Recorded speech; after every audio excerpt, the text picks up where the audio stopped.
시내산 앞에서 하나님을 만나다. 출애굽기 19장 1절에서 25절 말씀입니다.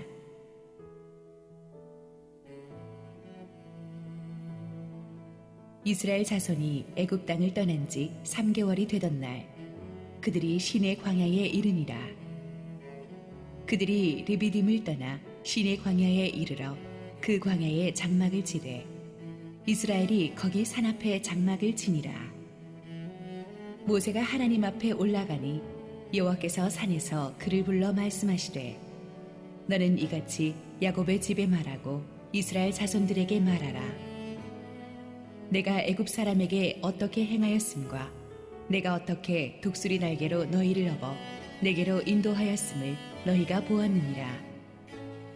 세계가 다 내게 속하였나니 너희가 내 말을 잘 듣고 내 언약을 지키면 너희는 모든 민족 중에서 내 소유가 되겠고 너희가 내게 대하여 제사장 나라가 되며 거룩한 백성이 되리라. 너는 이 말을 이스라엘 자손에게 전할지니라. 모세가 내려와서 백성의 장로들을 불러 여호와께서 자기에게 명령하신 그 모든 말씀을 그들 앞에 진술하니 백성이 일제히 응답하여 이르되 여호와께서 명령하신 대로 우리가 다 행하리이다.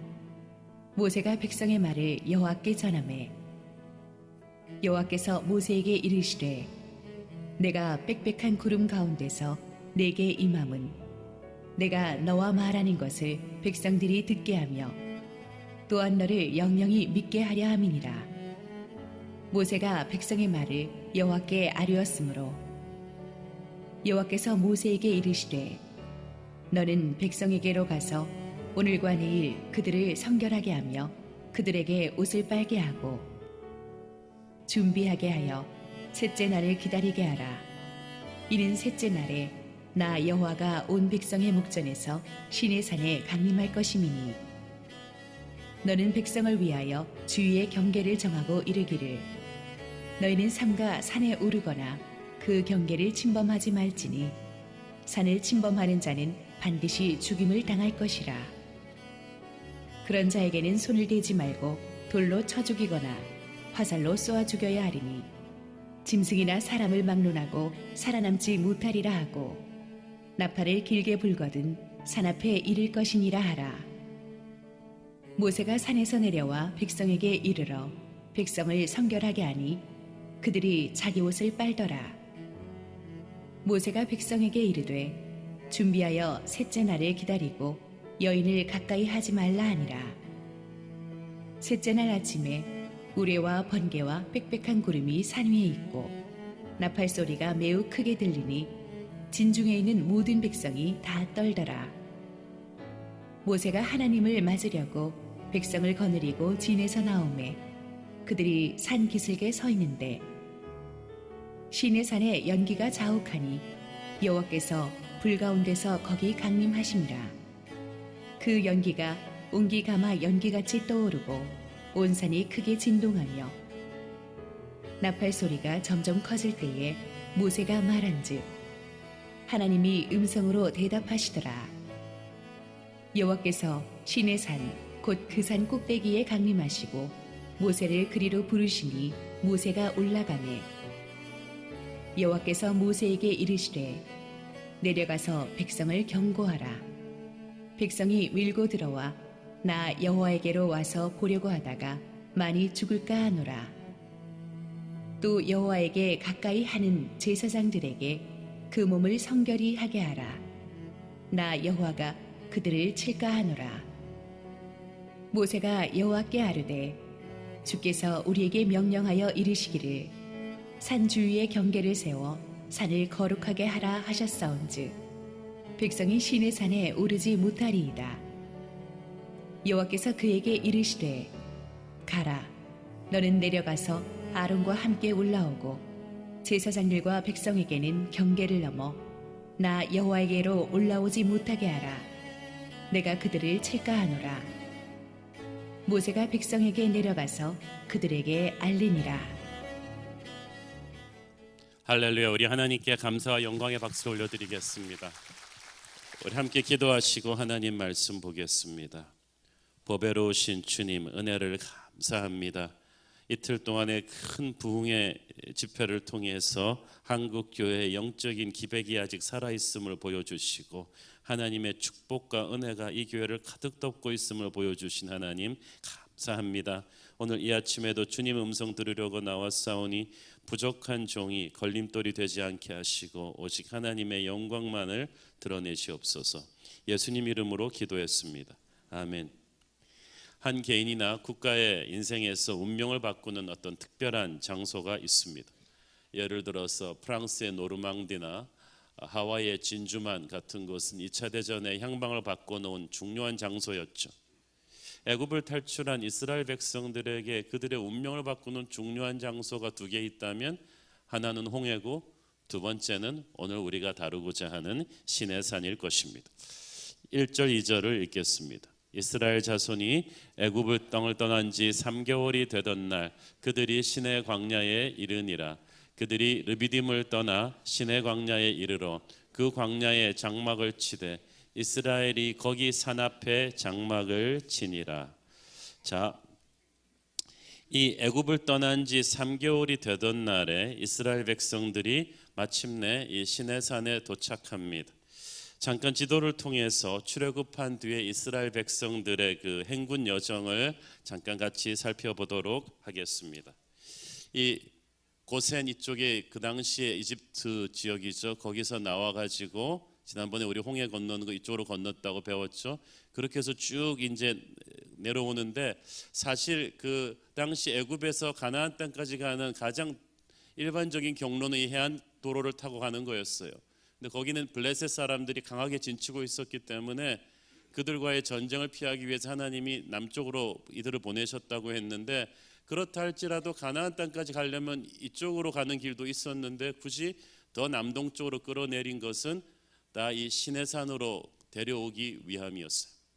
이 시내산에서 하나님께서 특별한 일을 그들에게 예비하고 계셨는데 이 시내산을 거쳐서 다시 가나안 땅으로 올리시는 것을 알 수가 있습니다. 출애굽기 3장 12절을 보겠습니다. 하나님이 이르시되 내가 반드시 너와 함께 있으리라. 네가 그 백성을 애굽에서 인도하여 낸 후에 너희가 이 땅 이 산에서 하나님을 섬기리니 이것이 내가 너를 보낸 증거니라. 여기서 섬긴다는 말은 영어로 보니까 worship, 예배한다는 거예요. 하나님께서는 이스라엘 사람들이 특별히 시내산에서 하나님을 예배하고자 하셨어요. 그래서 그 목적을 가지고 이 긴 디토를 시키신 거예요.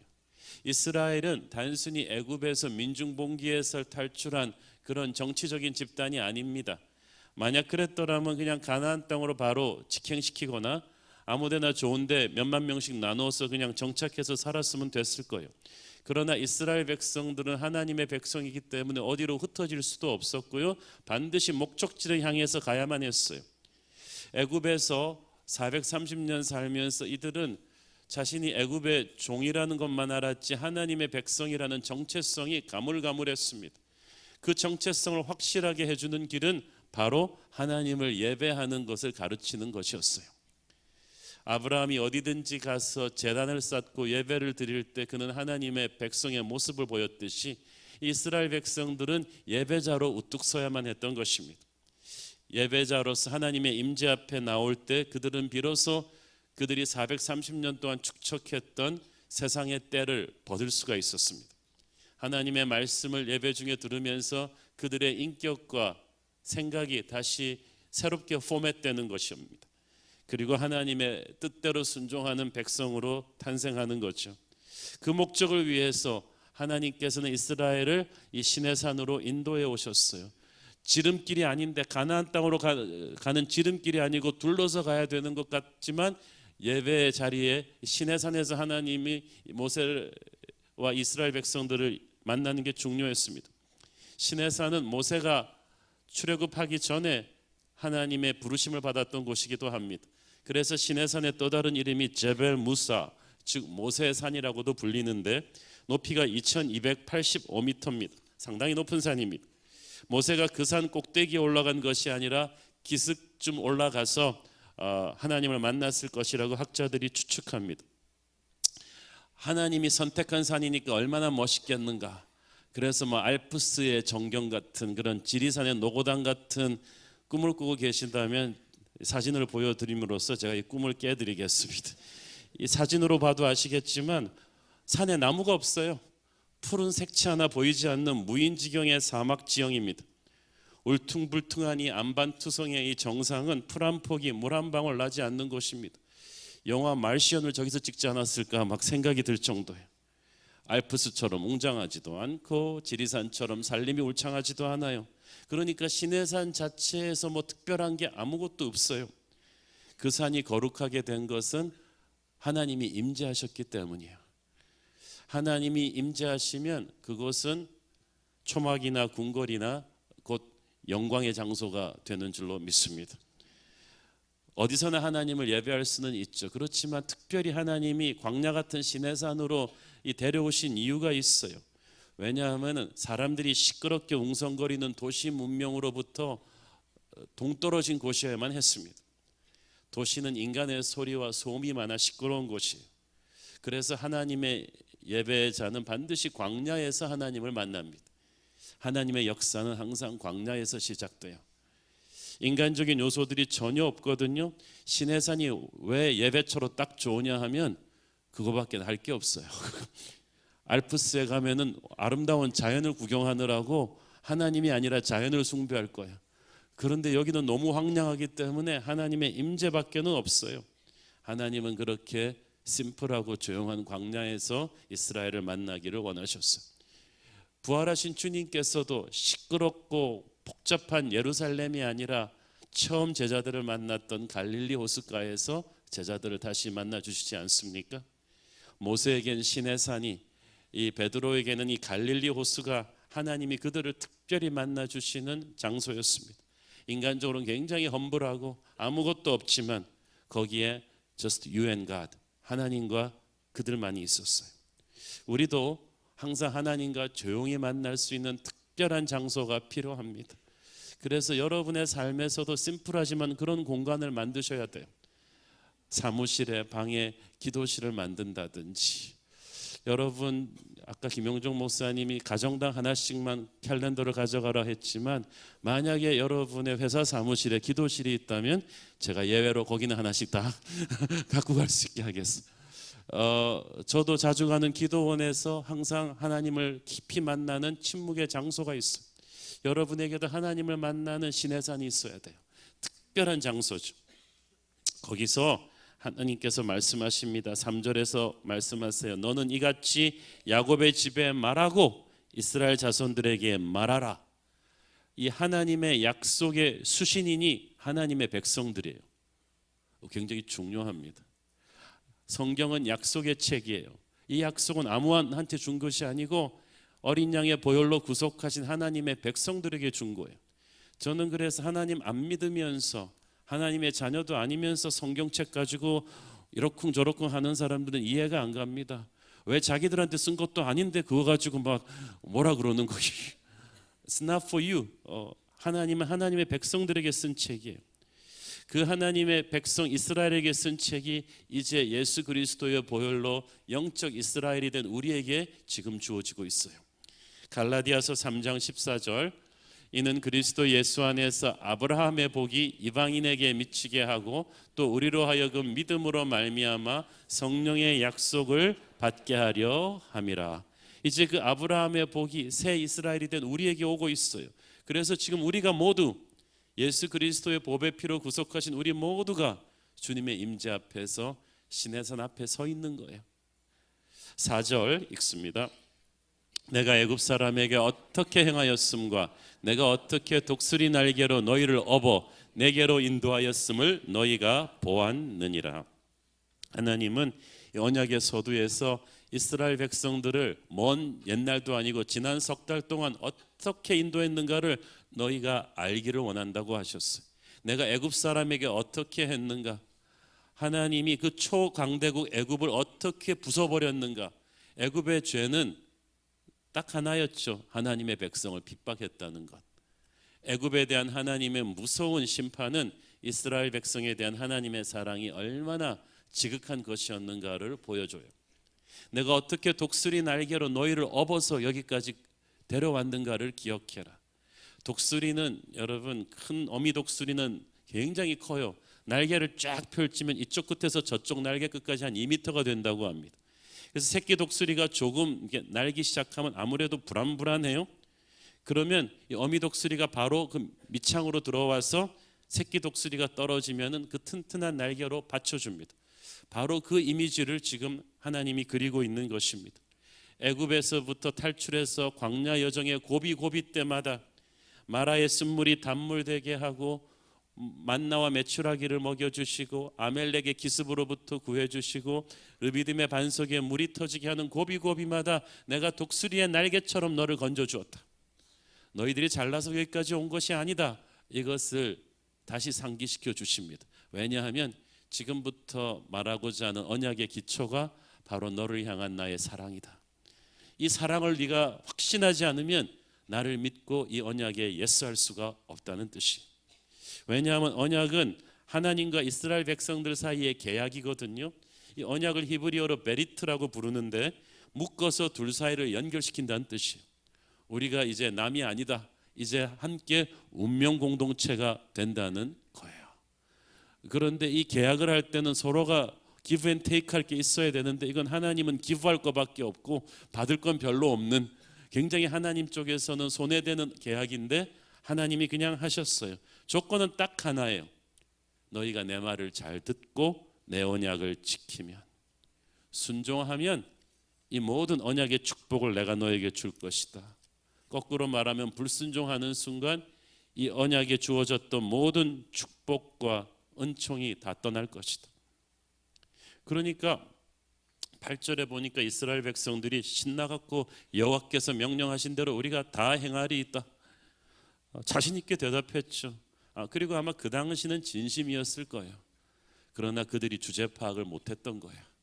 그들이 자기 자신들이 얼마나 변덕스럽고 불평불만 잘하고 이기심 많은 민족인 줄 모르고 큰소리 뻥뻥 쳐요. 그리고 실제로 하나님의 마음을 많이 아프게 하죠. 그래서 언약이 깨져요. 이것이 시내산 언약의 맹점입니다. 인간의 순종에 그 언약이 걸렸기 때문에 인간이 무너지면은 다 무너지는 거예요. 그럼에도 불구하고 하나님께서는 내가 니들을 어떻게 믿어? 그렇게 하지 않으시고 연약한 인간을 믿어주시고 그 언약을 체결하셨습니다. 그리고 이 언약을 깼을 때의 그 저주와 그런 거에 대해서 말씀하시기보다는 언약을 지켰을 때 올 하나님의 축복이 얼마나 큰 것인가를 말씀하세요. 그래서 시내산 언약의 축복이 담겨있는 5절 6절 말씀은 구약 성경 학자들이 어떻게 보면 구약에서 가장 중요한 말씀일 것이다 라고 하는 말씀이기도 합니다. 시내산 언약, 구약의 언약의 핵심 축복 세 가지가 이 5절 6절에 있습니다. 함께 읽겠습니다. 세계가 다 내게 속하였나니 너희가 내 말을 잘 듣고 내 언약을 지키면 너희는 모든 민족 중에서 내 소유가 되겠고 너희가 내게 대하여 제사장 나라가 되며 거룩한 백성이 되리라. 너는 이 말을 이스라엘 자손에게 전할지니라. 아멘. 첫째, 너희는 모든 민족 중에서 내 소유가 되겠고. 여기서 이 소유라는 말을 번역이 약해요. 영어 성경에 보니까 my treasured possession, 내가 가장 아끼는 보물이 될 것이다. 전 세계 민족이 다 내 소유이긴 하지만 너는 특별한 보물이라는 거예요. 그러니까 애굽이나 아멜렉 같은 민족들이 너를 건드리면 다 망하게 되는 이유는 내 보물을 건드리니까. 우리도 우리의 보물은 목숨 걸고 지키잖아요. 하나님이 너를 그렇게 소중히 지키겠다는 거예요. 자, 그러면 사실 하나님의 격을 맞추려면, 하나님의 보물 같은 민족이 되려면 당시 세계 최고의 군사, 정치, 정신 문명을 만들었던 이집트 민족 정도는 돼야 이게 가오가수죠. 하나님의 보물. 그런데 하나님의 보물 그랬는데 가장 작고 연약하고 종살이하고 있는 보잘것없는 이스라엘이에요. 그 하나님의 보물 창고를 보면서 이게 보물이 이스라엘이 그런 존재였다는 거예요.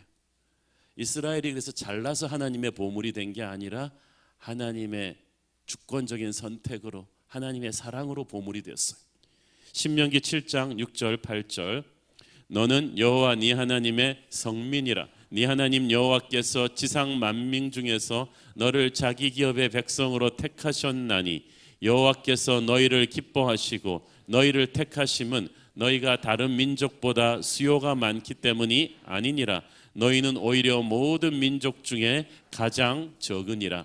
여호와께서 다만 너희를 사랑하심으로 말미암아 또는 너희의 조상들에게 하신 맹세를 지키려 하심으로 말미암아 자기의 권능의 손으로 너희를 인도하여 내시되 너희를 그 종되었던 집에서 애굽 왕 바로의 손에서 속량하셨나니.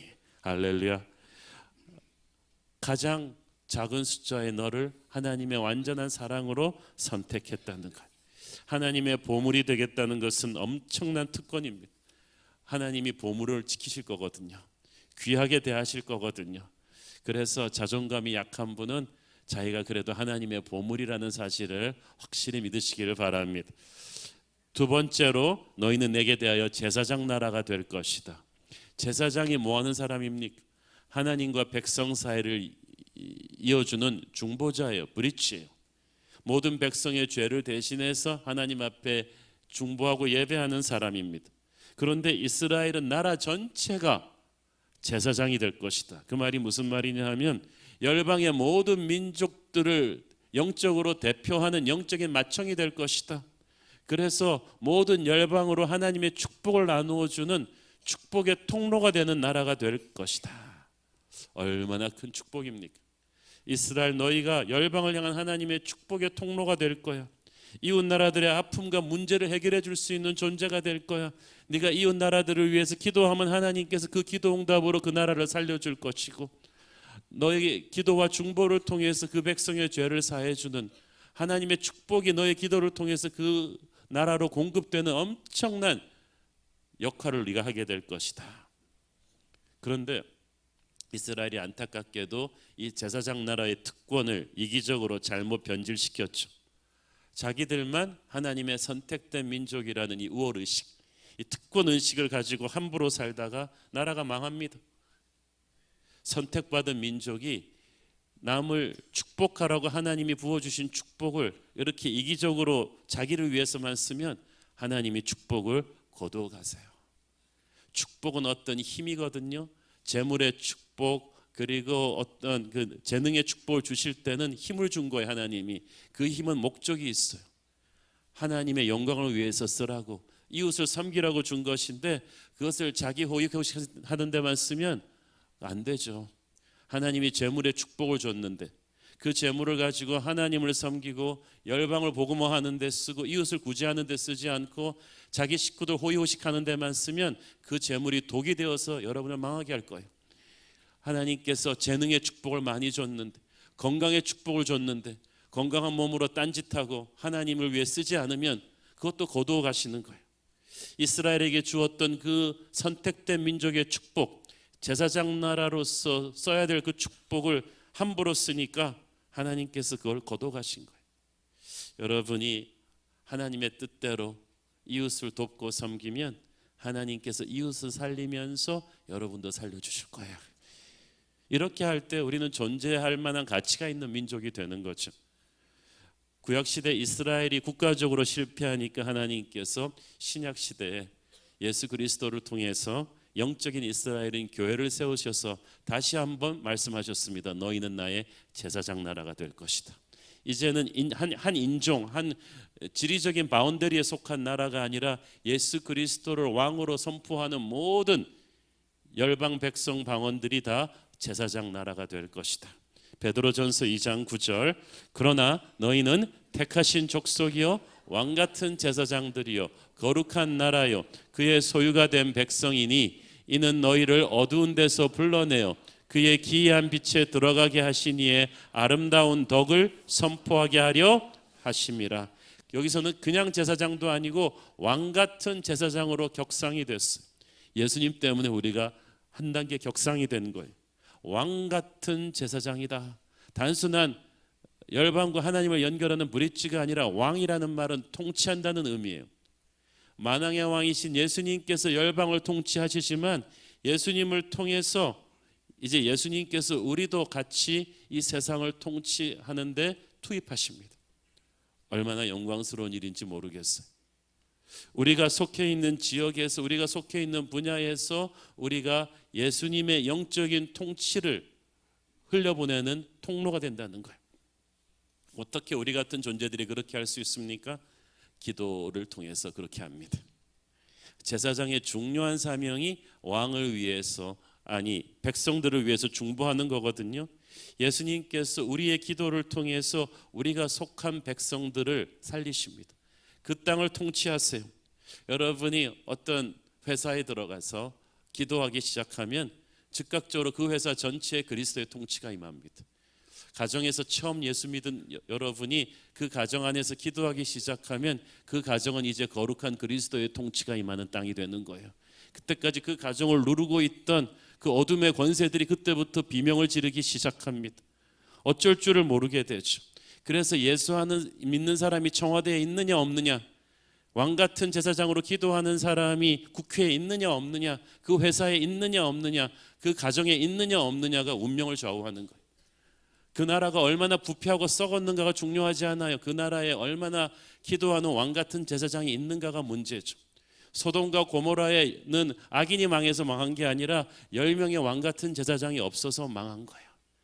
나는 여러분이 여러분의 가정을 지키고 나라를 지키고 회사를 지키는 그리스도의 통치가 그곳으로 임하게 하는 왕 같은 제사장으로 서기를 바랍니다.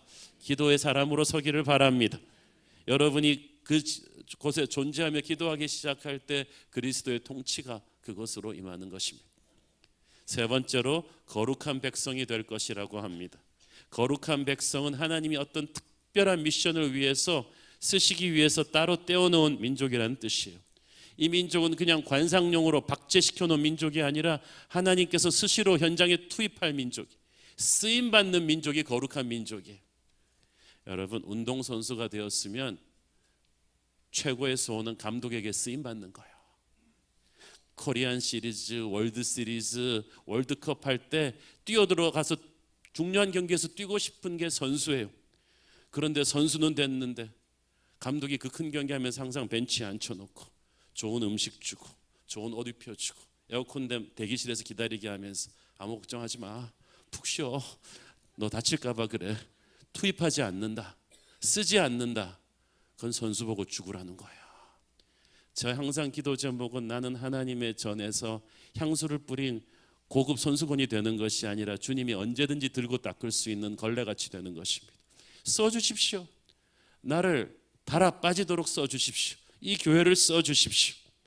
여러분, 이제 조금 있으면 임직식이 다가오는데 임직은요, 폼 잡는 자리가 아니라 쓰임받는 자리예요. 선수가 됐으면 경기에 투입이 되고 싶은 거예요. 쓰임받는 민족이 될 것이다. 하나님이 어디에 쓸 것이냐? 베드로전서 2장 9절에 그 목적이 정확하게 나와 있잖아요. 그것은 그의 기이한 빛에 들어가게 하신 이의 아름다운 덕을 선포하게 하려 하심이라. 세계 복음화를 위해서 너를 쓸 것이다 라는 거예요. 할렐루야. 저와 여러분을 하나님께서 그렇게 쓰시기를 바랍니다. 동해물과 백두산이 마르고 닳도록 우리가 그냥 닳도록 쓰임받는 교회가 되기를 원합니다. 하나님께서는 너는 내 배물이다, 내 제사장 나라가 될 것이다, 특별한 사명을 띤 거룩한 백성이 될 것이다 라는 이 말을 이스라엘 백성들에게 전해주라고 했어요. 이스라엘 백성들이 자기들을 향한 하나님의 크고 놀라운 뜻을 정확하게 숙지하는 게 너무나 중요한 거예요. 그래야 인생을 낭비하지 않아요. 그래야 자존감이 회복이 돼요. 내가 뭘 해야 될지 모르겠다, 나는 어디에서 와서 어디로 가는가, 멋있는 척하고 이런 말하고 있는 사람들, 우울증에 빠진 사람들, 여러분은 거룩한 백성이에요. 하나님이 쓰실 거예요. 제사장 나라가 될 것입니다. 하나님께서 보물단지처럼 여러분을 아끼시고 사랑하십니다. 우리 한국이 그런 민족이 되기를 바랍니다. 그래야 인생을 낭비하지 않아요. 근데 그렇게 하기 위해서는 거룩해져야 돼요. 큰 그릇, 작은 그릇, 굽어진 그릇, 둥근 그릇, 세모난 그릇 다 쓸 수 있지만 더러워진 그릇은 쓸 수가 없어요. 그래서 설거지를 해야 돼요. 깨끗해지는 거예요. 그래서 이제 그 다음부터 나온 오늘 본문 전체는 그릇을 씻는 과정이에요. 성결하게 하라. 하나님을 만날 준비는 성결입니다. 거룩입니다. 하나님께서 9절에 보니까 빽빽한 구름 가운데서 너에게 말하겠다고 합니다. 왜냐하면 거룩하신 하나님이 중간에 차단벽이 없이 그대로 우리를 만나면 우리는 죽어요. 그것은 우리를 살리는 하나님의 보호벽이었던 거죠. 10절 11절 읽습니다. 여호와께서 모세에게 이르시되 너는 백성에게로 가서 오늘과 내일 그들을 성결하게 하며 그들에게 옷을 빨게 하고 준비하게 하여 셋째 날을 기다리게 하라. 이는 셋째 날에 나 여호와가 온 백성의 목전에서 시내산에 강림할 것임이니. 뭐 빨래하는데 사흘이나 걸렸겠어요. 옷을 빠는 것은 겉모습이고 사실은 너희들의 마음을 세탁하라는 거죠. 기다리라는 거예요. 우리가 하나님을 만나기 전에 우리를 깨끗하게 하는 준비와 내려놓음과 기다림이 필요해요. 근데 요즘 우리가 은혜의 시대를 산다고 해서 너무 준비 안 하고 대충대충 와서 예배를 하려고 해요. 제가 아는 한 미국의 유명한 목사님이 영국 여왕을 만날 기회가 있었다고 합니다. 버킹엄 궁에 가서. 근데 영국 여왕을 개인적으로 가서 만나는 게 큰 영광인데 사전 에티켓 훈련이 아주 꼼꼼하더래요. 왕실에 전문가가 와가지고 여러 가지를 가르쳐 주더래요. 여왕이 먼저 말하기 전에는 말 걸지 마라. 모든 말이 끝날 때마다 Yes, Your Majesty, 예 폐하 이런 말을 꼭 붙이도록 하라. 여왕에게 나올 때는 등을 보이지 말고 이렇게 조용히. 뭐 에티켓 훈련이 너무 많더라는 거예요. 여러분, 영국 여왕 한 번 만나는데도 그렇게 준비하고 그러면서도 아무도 불평하지 않아요. 여왕을 만난다는 것만으로도 흥분이 돼가지고. 그래서 다 예복을 갈아입고 에티켓 훈련을 해서 들어가는데, 만군의 여호와 하나님 앞에 오면서 우리가 이제 은혜의 시대에 산다고 해서 예수의 보혈로 나온다고 해서 알람 울면 그냥 막 어지럽게 끄면서 막 머리를 수세미처럼 하고 막 교회로 막 달려오고, 그것도 늦게 주차하면서 주차위원들한테 화 빡빡 내면서 성급하게 막 들어와가지고 안내위원한테 좋은 자리 잡아달라고 막 우겨가지고 막 앉으면서 예배 시간에 스마트폰으로 카톡 응답 다 해주면서 정신없이 예배를 드려요. 여러분이, 그것은 우리가 지금 예배를 모독하는 거야. 너무나 준비를 안 하고 예배를 드린다는 거야. 우리 부모님 세대, 할아버지 할머님 시대 한국 교회는 가난했어도 율법적인 것 같았지만 예배 드릴 때 그래도 아침에 다 주일날은 다린 옷을 입고 깨끗한 밥을 먹고 헌금 봉투도 풀먹인 봉투에 탁탁 다려가지고 그 가난한 형편의 헌금을 드리면서도 그렇게 드렸어요. 불교 믿는 사람들이 공양미 할 때요, 쌀 한 톨 한 톨 골라냅니다. 다 흠 있는 거 안 드리겠다고. 죽은 신에게 드리는 공양미도 그렇게 드리는데, 우리가 헌금 드릴 때 그냥 구겨진 돈 착착 꺼내가지고 그냥 대충 집어 던져버리고 그렇게 하는 것이 예배입니까? 너무나 준비 없는 예배, 기다림이 없는 예배, 자신을 깨끗하게 하지 않는 예배를 드리니까 우리의 그 예배의 자세에서 벌써 우리의 예배가 무너지고 있는 거예요. 하나님께서 또 12절에 뭐라고 하십니까? 너는 백성을 위하여 주위의 경계를 정하고 이르기를 너희는 삼가 산에 오르거나 그 경계를 침범하지 말지니 산을 침범하는 자는 반드시 죽임을 당할 것이라. 자, 보세요. 이 200만 백성 중에 별의별 사람 다 있었던 것 같아요. 분명히 준비하고 기다리고 하나님의 그 선을 넘어가지 말라 그랬는데, 호기심쟁이들이 있어가지고 뒤에 밧줄 던져갖고 락클라이밍도 해보고, 야 하나님 어떤 거 한번 보러 가자 그래서 막 하는 사람들이 있었어요. 21절에 보니까 그래서 하나님께서 모세를 통해서 경고하십니다. 그들에게 경고하라. 많이 올라오다가 죽을까 하노라. 예나 지금이나 교회 와서 예배를 이벤트처럼 드리는 사람, 아까 말씀드린 그렇게 정신없이 예배 드리는 사람, 그렇게 거룩을 여러분이 한 자리에 와서 함부로 경고망동하면 돌이킬 수 없는 구렁텅이로 떨어질 수가 있어요. 오늘도 예배 전에 와서 너무 준비 없이 오고 대충대충 오고 함부로 말하고 함부로 쓰다 남은 것 드리고 경박하게 하나님의 예배를 다루고 행동하는 사람, 예배를 해치워버리는 분들은 이 경고를 거듭 숙지할 필요가 있습니다. 하나님은 사랑이시지만 우리가 그렇게 함부로 대해도 되는 분은 아닙니다. 여러분이 그렇게 예배를 무질서하게 준비 없이 해치워버리면 하나님은 예배에 여러분에게 임재하시지 않아요. 그래서 같은 은혜의 예배 속에서도 인생이 변해가는 사람이 있고 그냥 차가운 채로 하늘의 문을 열지 못하고 가는 사람이 있는 거예요. 22절을 보십시오. 또 여호와에게 가까이 하는 제사장들에게 그 몸을 성결히 하게 하라. 나 여호와가 그들을 칠까 하노라. 예배의 일을 담당하는, 요즘으로 말하면 목회자들이죠. 목회자들은 더 강한 거룩의 명령이 나온 거예요. 그들을, 그 몸을 성결하게 하라. 그러니까 목회자들한테, 성도들한테 성경 잘 가르쳐라 이렇게 말한 게 아니에요. 네 자신이 먼저 거룩해져라. 그렇지 않으면 내가 너희를 다이렉트로 칠 것이다. 백성들은 모세를 통해서 했는데 제사장은 직접 하나님이 다루실 것입니다. 그러니까 너희가 제사장이라고 해서 그걸 특권의식 갖지 말라는 거. 너는 더 거룩해져야 된다. 이 말이 얼마나 중요한지 몰라요. 목회자는요, 종교인이 되면 안 돼요. 설교하기 위해서 본문을, 성경을 읽으면 안 되고요. 자기가 먼저 성경을 통해서 은혜를 받아야 돼요. 자기가 먼저 회개를 해야 돼요. 자기가 먼저 정결하게 돼야 그는 백성을 이끌 수가 있는 것입니다. 하나님의 일을 하는 사람들은 오히려 남보다 2배의 거룩을 유지해야 되는 거예요. 저는 개인적으로 우리 한국교회가 사는 길은 우리 목회자들이 회의 시간을 줄이고 더 많은 시간을 기도에 투자하는 것입니다.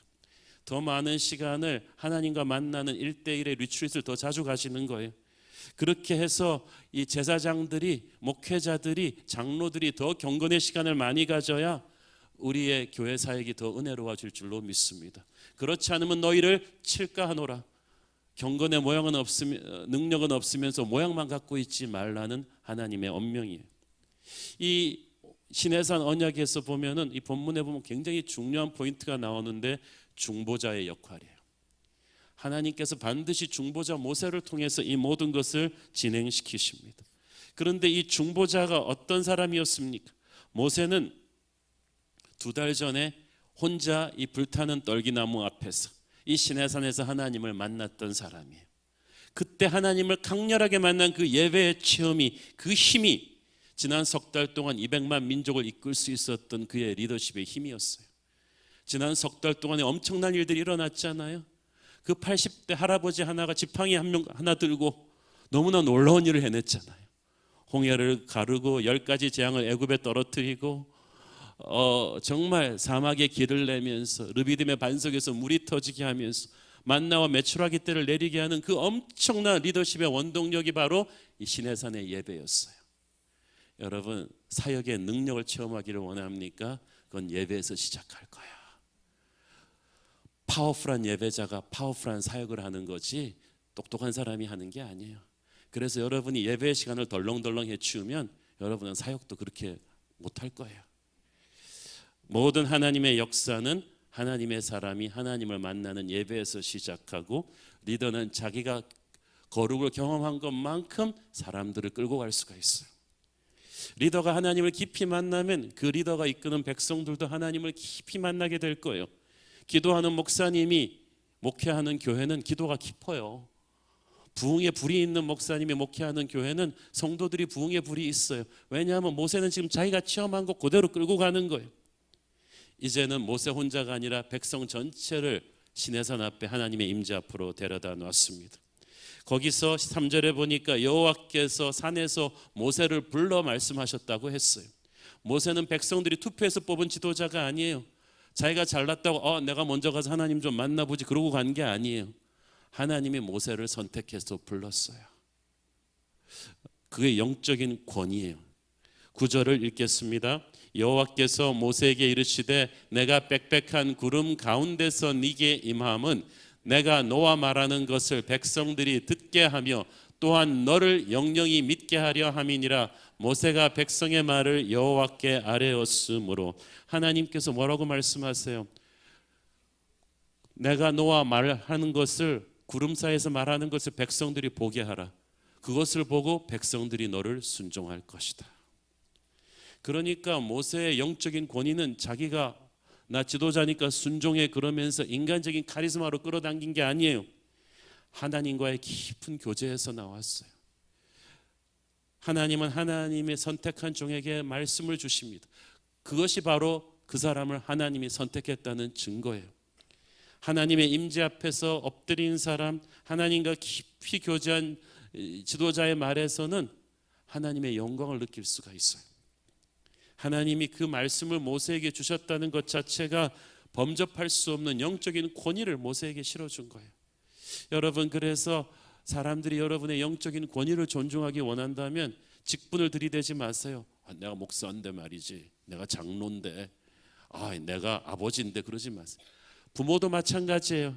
부모가 하나님 앞에 깊이 엎드리면 자녀가 부모 말에 순종합니다. 요즘처럼 부모의 권위가 땅에 떨어진 시대도 여러분이 하나님의 임재 앞에 엎드리면 하나님이 여러분에게 부모의 권위를 회복시켜 줄 거예요. 하나님께서 모세에게 말씀하시고 모세로 하여금 백성들에게 말씀하는 일을 계속 반복하셨는데, 오늘 출애굽기 본문에 보니까 7번 정도 모세가 시내산을 오르락내리락 한 것 같아요. 야, 그 당시에 스마트폰이 있었으면 얼마나 좋았겠어요. 그런데 모세가 그 80 노구를 이끌고 왔다 갔다 하면서 불평하지 않아요. 하나님의 말씀을 전하는 목회자로서 이 신실함에 참 도전받습니다. 24절에 보니까 하나님께서 모세와 아론에게만, 다른 백성들에게는 금지된 경계선을 넘어서 하나님께로 가까이 어프로치하게 허락하셨습니다. 중보자의 역할이 그만큼 중요했어요. 이 언약에 있어서 결정적이었죠. 7절에 보니까 모세는 이 중보자의 이 일을 장로들에게도 위임합니다. 그러니까 장로들에게 하나님의 말씀을 전해주고, 이제는 장로들이 그 말을 200만 백성에 가서 자기 부족들에게 전하는 거예요. 장로의 권위는 얼마나 하나님의 말씀을 100% 그대로 전하는가에 달려 있었어요. 그는 자기가 하고 싶은 말을 하나님의 이름을 빌려서 하는 사람이 아니고, 자기가 듣고 싶은 말만 편집해서 전하는 사람이 아니었어요. 하나님 말씀을 100% 있는 그대로 듣고 전할 때 장로의 권위가 서는 거예요. 영적 지도자의 권위는 그렇게 오는 것입니다. 자, 모세는 훌륭한 중보자였지만 그래도 화내기도 하고 실패하기도 하는 인간이었습니다. 모세의 뒤에 완전한 중보자가 오시니 그는 바로 예수 그리스도이십니다. 하나님과 백성들 사이의 그 무서운 경계를 예수님의 갈보리 십자가가 허물어 버렸어요. 히브리서 10장 19절 20절. 그러므로 형제들아, 우리가 예수의 피를 힘입어 성소에 들어갈 담력을 얻었나니 그 길은 우리를 위하여 휘장 가운데로 열어놓으신 새로운 살 길이요 휘장은 곧 그의 육체니라. 아멘. 어제 부흥 집회에서 우리는 예수님의 보혈이 얼마나 큰 은혜인지를, 얼마나 큰 축복인지를, 얼마나 큰 능력인지를 배우지 않았습니까? 예수님의 보혈로 우리에게 하늘의 보좌로 직행할 수 있는 영적인 하이웨이가 열린 거예요. 죄인된 우리가 이제 중보자의 도움이 없이 주님의 임재 앞으로 바로 나갈 수 있게 되었습니다. 그분의 임재 앞에 우리가 세상의 모든 소리를 셧다운 시키고 엎드릴 때 주님께서 우리에게 말씀하실 것입니다. 주님의 말씀이 우리에게 닿을 때 마귀가 떠날 거예요. 세상의 때가 씻겨져 나갈 거예요. 저주가 떠나고 축복이 시작될 것입니다. 병든 몸과 마음이 치유받기 시작하며 세상을 이길 수 있는 은혜와 능력이 우리에게 주어지게 될 것입니다. 오늘 우리가 바로 그 은혜로운 자리에 나와 있습니다. 성령님, 우리에게 임하시옵소서. 기도하겠습니다. 사랑하는 아버지, 은혜를 감사합니다. 시내산 앞에서 하나님을 모세를 통해서 만났던 이스라엘 백성들처럼 우리가 주님의 임재 앞에서 예수님의 보혈을 통해 주님 앞에 서 있습니다. 방자하고 함부로 예배를 드렸던 우리의 지난 날을 회개합니다. 우리 주님, 우리를 거룩한 백성으로 씻어 주시옵소서. 예수님 이름으로 기도했습니다. 아멘.